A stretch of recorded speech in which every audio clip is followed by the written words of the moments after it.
kids podcast. You can go slow. A kids podcast about.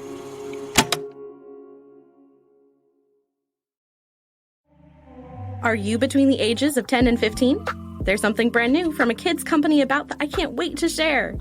Introducing A Kids Class About, a streaming platform designed for you. Focused on careers, life skills, and big ideas to spark your future. Visit akidscode.com for more information.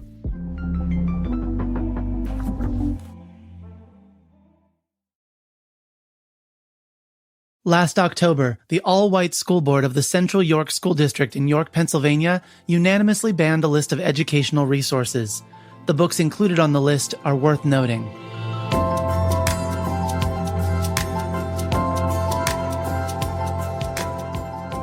Last October 2020, we were in the throes of the pandemic. Most students attended school virtually. Access to educational resources became more challenging than ever before. Last October 2020, protests continued to say the names of George Floyd, Breonna Taylor, Ahmaud Arbery, and countless other victims of police violence. It would be another 8 months until Minneapolis police officer Derek Chauvin was convicted of the murder of George Floyd. Last October 2020, a school board was presented with a list of resources for talking to educators and to kids about racism, systemic oppression, and the work of racial justice. The list was created by a specially formed committee at Central York High School and was intended for consideration with the students of that high school. But the decision unanimously passed by the school board that November banned the use of those materials at any level throughout the district.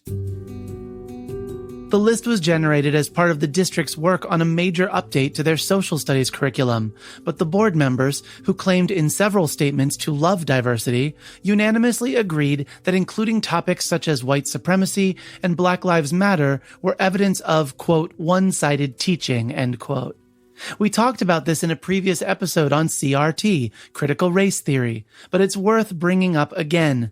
Listener, is it more just, more fair to all, to share one side of a story, or to present both sides? To give limited details surrounding historic events, or to provide full context to honor the complexity of these events? Talking about the past is uncomfortable for many because of the atrocities, the extremely cruel acts that so many in our country have had to endure. Racism, segregation, hate crimes, eviction, redlining, residential schools, internment, and so on and so on. But this doesn't mean that we shouldn't be talking about it. And that's what this committee was attempting to do by providing this list of resources. And that's also what the decision of this school board, comprised entirely of white individuals, was preventing. Allow me to share some of the titles from the list that was banned by the school board of the Central York School District. Black Lives Matter at School. Resources from the NEA, the National Educators Association. Coming Together, Standing Up to Racism. A CNN Sesame Street town hall for kids and families. Teaching Tolerance, Now Learning for Justice. Discussing race, racism, and other difficult topics with students. Fry Bread, a Native American story by Kevin Noble Mallard, illustrated by Juana Martinez Neal. The Undefeated by Kwame Alexander, illustrated by Kadir Nelson. Dreamers by Juji Morales. The books on the Equity Book Resource List shared by the committee were grouped by titles including characters of color, as well as books by authors and illustrators of color. By banning these books from schools and classrooms and libraries of the Central York School District, the school board was, as many students felt, not making room for or valuing those students of color or those from otherwise marginalized backgrounds. By silencing the voices of Black and Latinx authors, the school board was, as many students felt, attempting to silence the voices of Black and Latinx students and others. The students protested.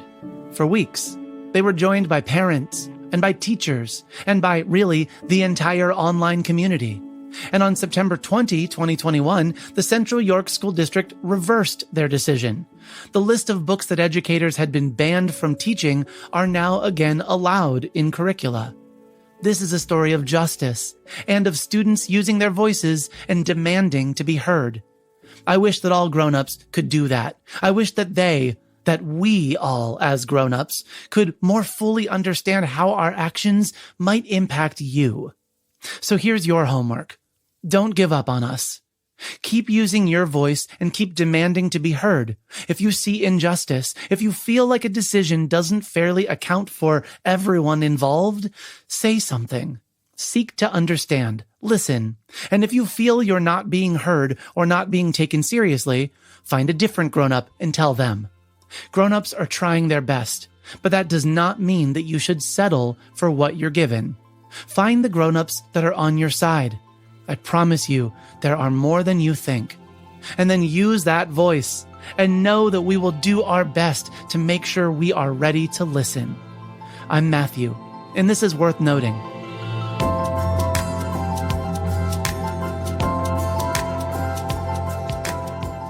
Worth Noting is written and produced by me, Matthew Winner. Audio production is by Chad Michael Snavely and the team at Sound On Studios.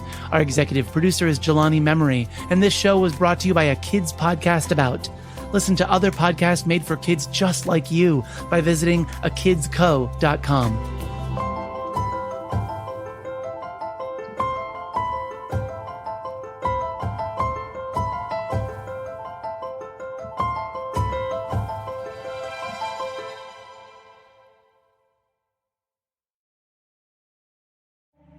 Hello, everyone. Ari here.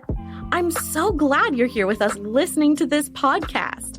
But today, I wanted to share some fantastic book news. We have a whole bunch of new books in our Kids Book About series shipping soon. And the topics include boredom, identity, leadership, and more. Check them out and pre-order a copy for your home, a friend, or a library by visiting akidsbookabout.com.